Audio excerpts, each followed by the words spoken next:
Alright, welcome back everyone for another video. For those of you guys who don't know me, I am Chris and this is Christian Mommy Blog.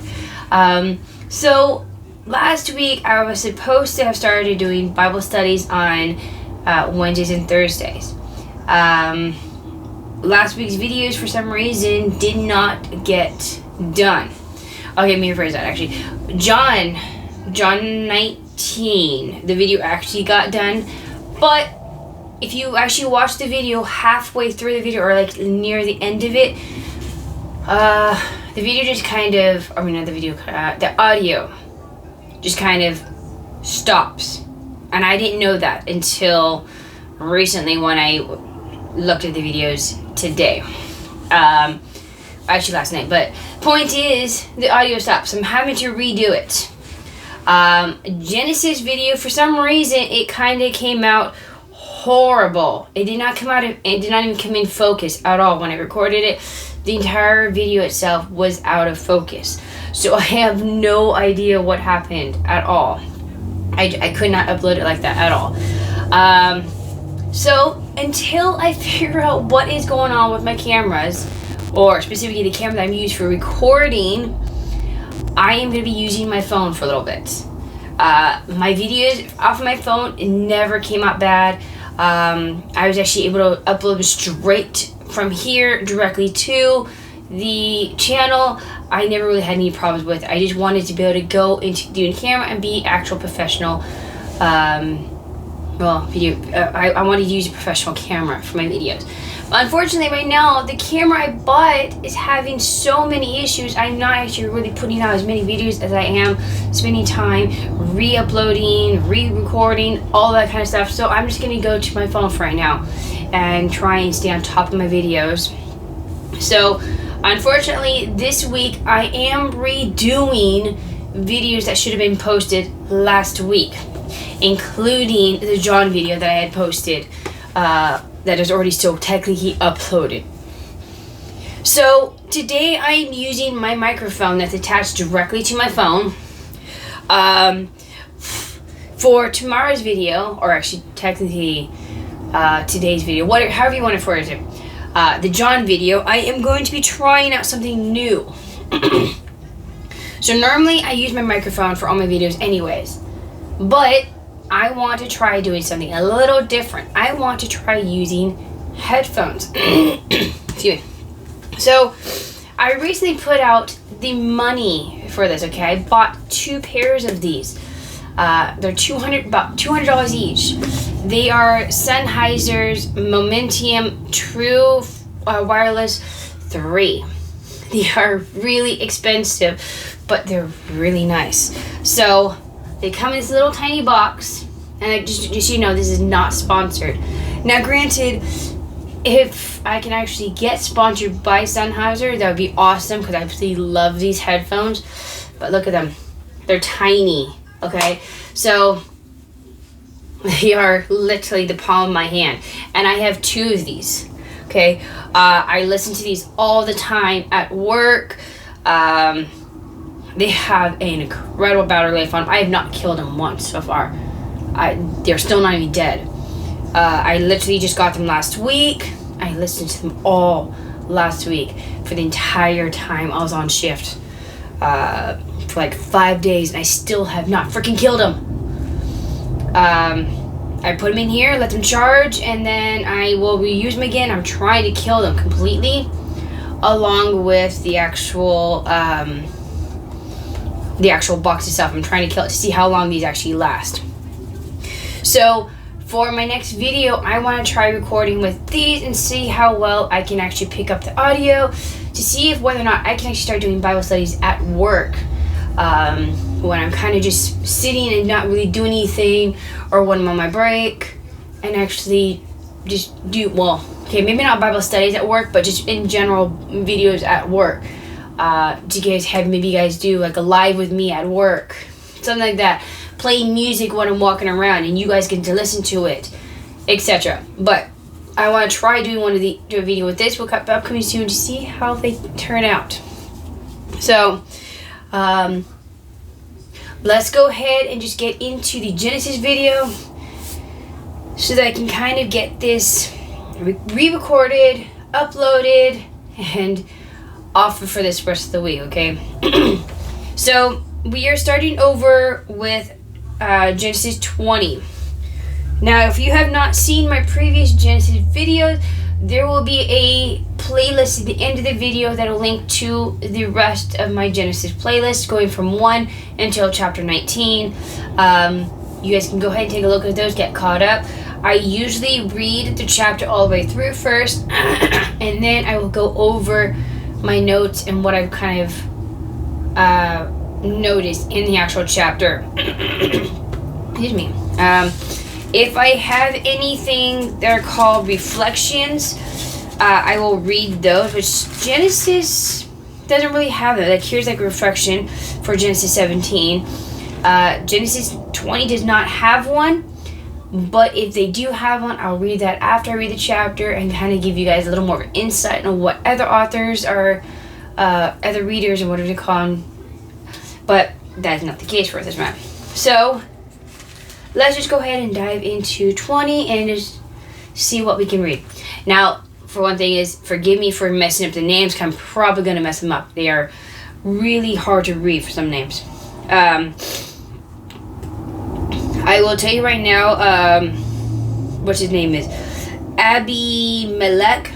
That is the other character that is in this chapter. I'm just going to call him Abby. Just saying. Okay. Alright, chapter 20 says, From there, Abraham journeyed toward the territory of Negev and lived between Kadesh and Shur. And he sovereigned in Gerar. And Abraham said of Sarah his wife, She is my sister. And Abi, like I said, his name is Abimelech, but I can't really say it. King of Gerar, sent and took Sarah. But God came to Abi in a dream by night and said to him, Behold, you are a dead man because of the woman whom you have taken, for she is a man's wife. Now Abi had not approached her, so he said, Lord, will you kill an innocent people?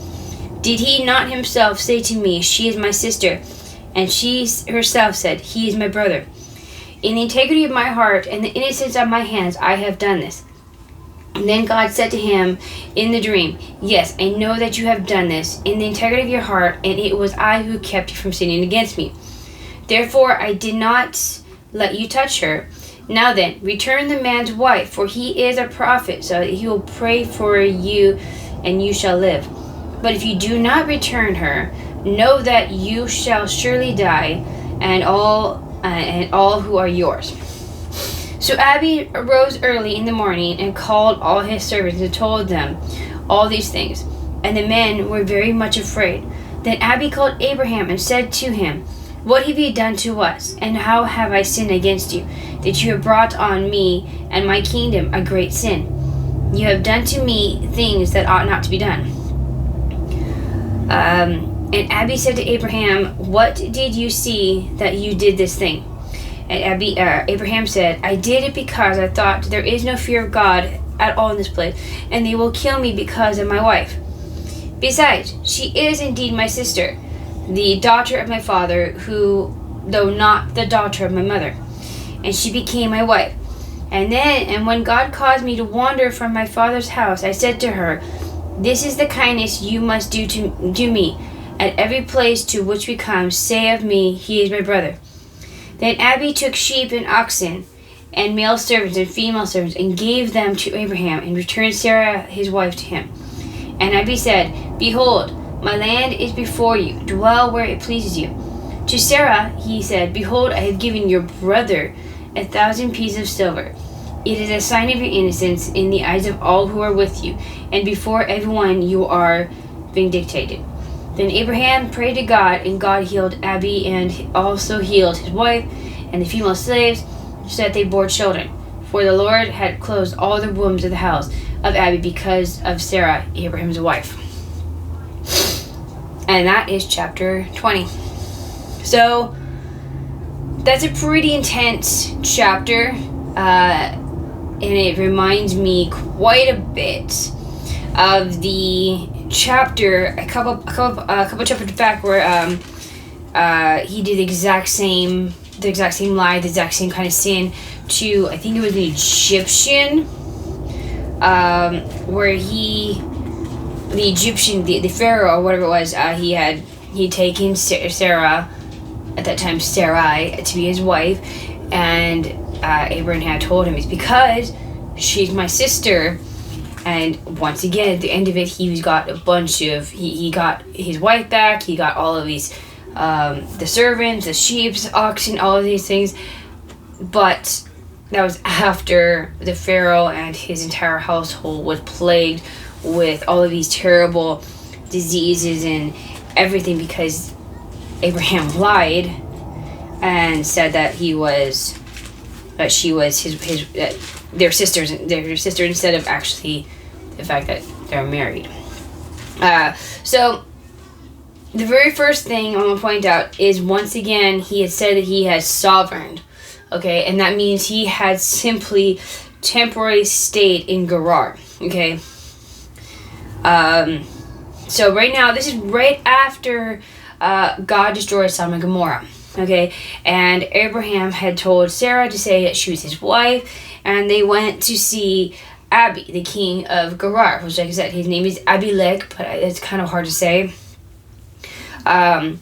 So he took Sarah, and then God came to Abi and had told him, hey, you are going to die because you taking this woman who is someone else's wife.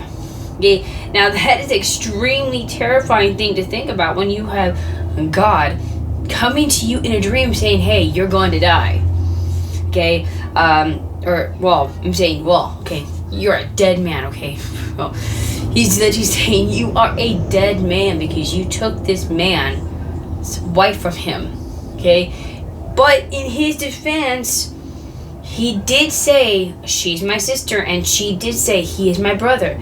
So that is what he's trying to say. In the integrity of my heart, in the innocence of my hands, I have done this. He's literally trying to say, hey, I didn't do any of these things. They're the ones who said we're siblings. Okay, so in a sense, yes, he is innocent, but because of Abraham lying, he did still technically sin. Okay, but what it says, now Abi had not approached her, which means he hadn't done anything to her yet. He hadn't done anything with her. So now, Sarah, you have to make him say, she is like closing in on 100 years old, and even at 100 years old, she's still really beautiful, and she's really connected to a extremely rich and really influential man of this era.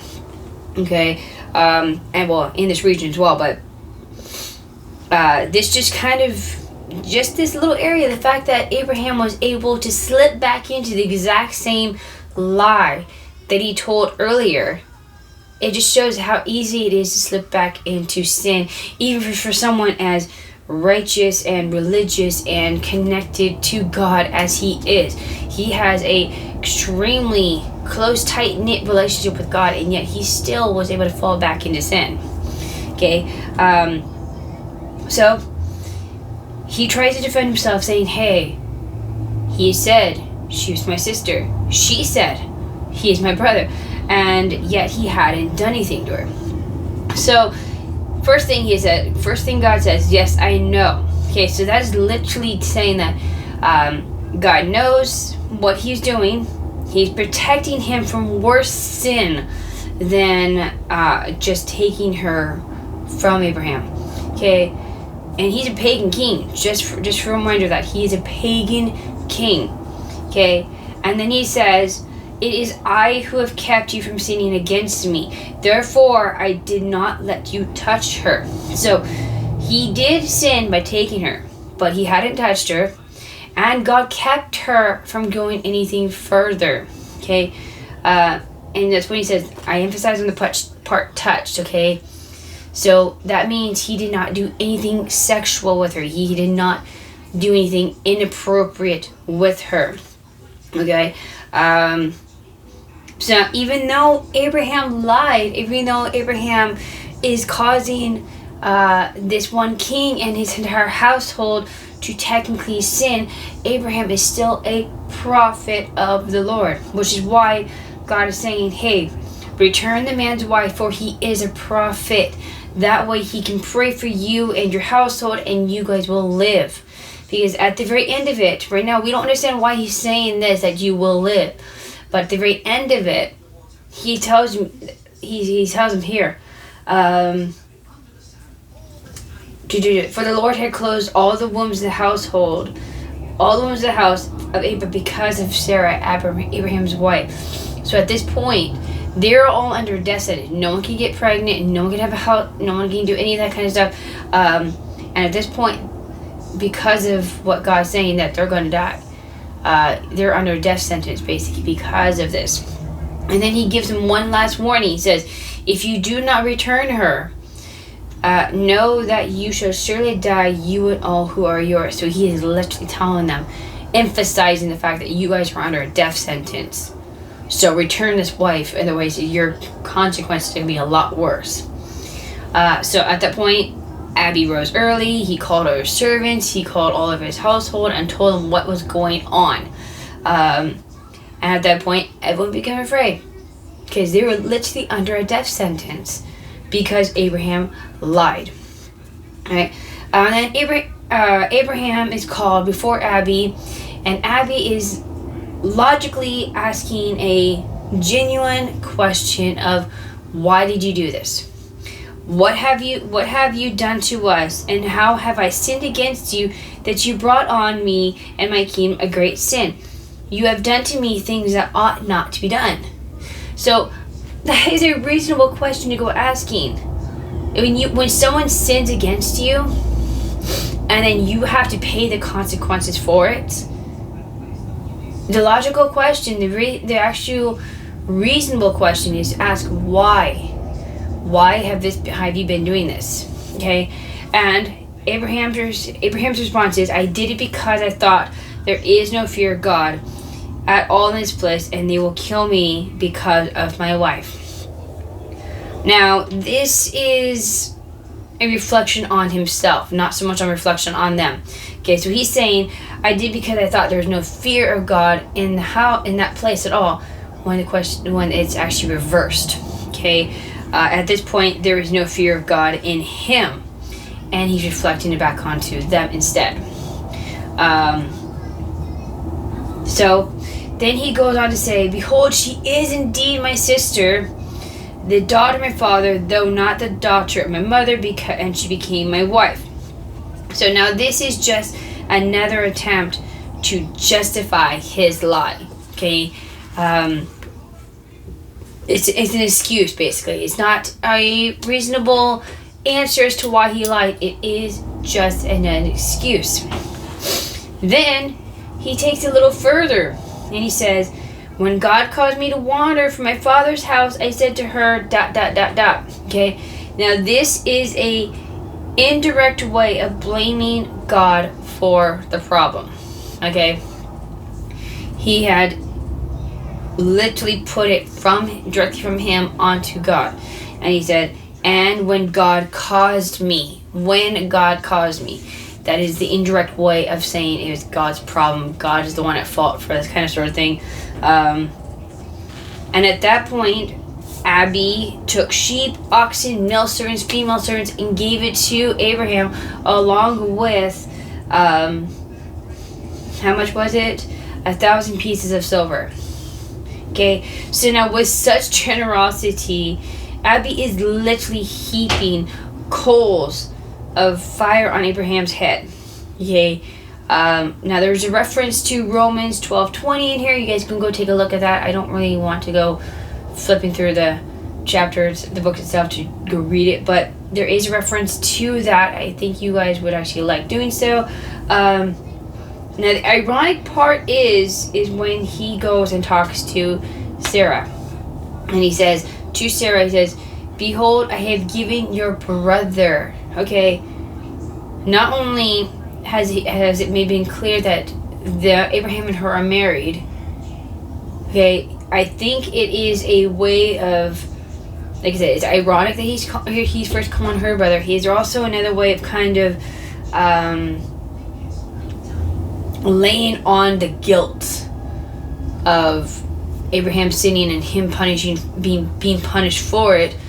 And this is what happened. Okay, he's laying on the guilt onto Sarah and to Abraham, saying, hey, this is your brother, even though you guys are married.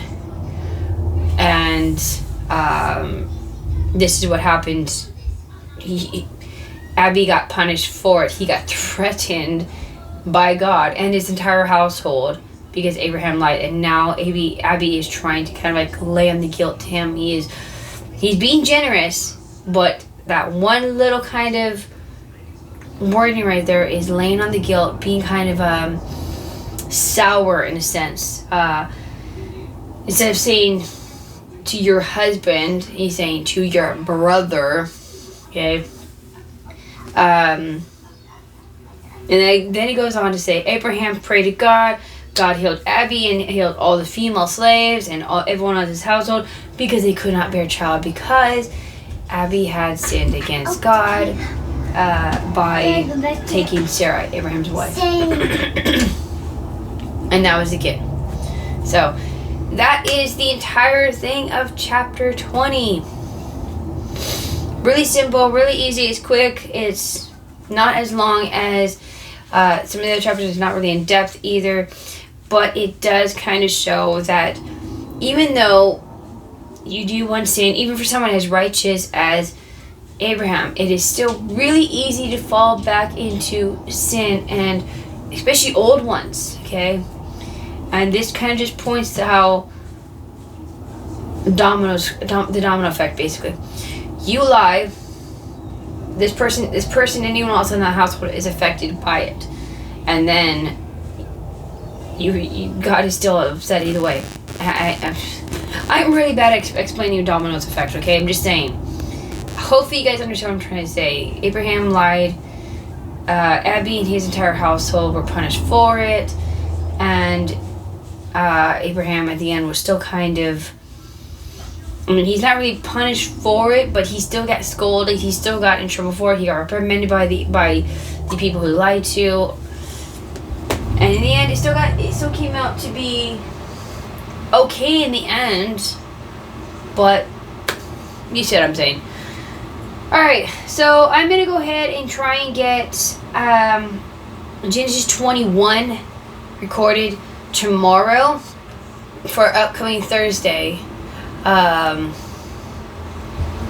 going to go ahead and try and get John 19 recorded and get that ready as well. So if you guys like this video, let me know what you guys think. Comment below if you have any questions, or if you think I need to emphasize on something, or I misunderstood something, or you think it's me something differently. Go ahead and do so in the comments. Hit the like button, share button, subscribe. Make sure you hit the bell button to get notifications. And I will see you guys in the next video. Alright, bye guys.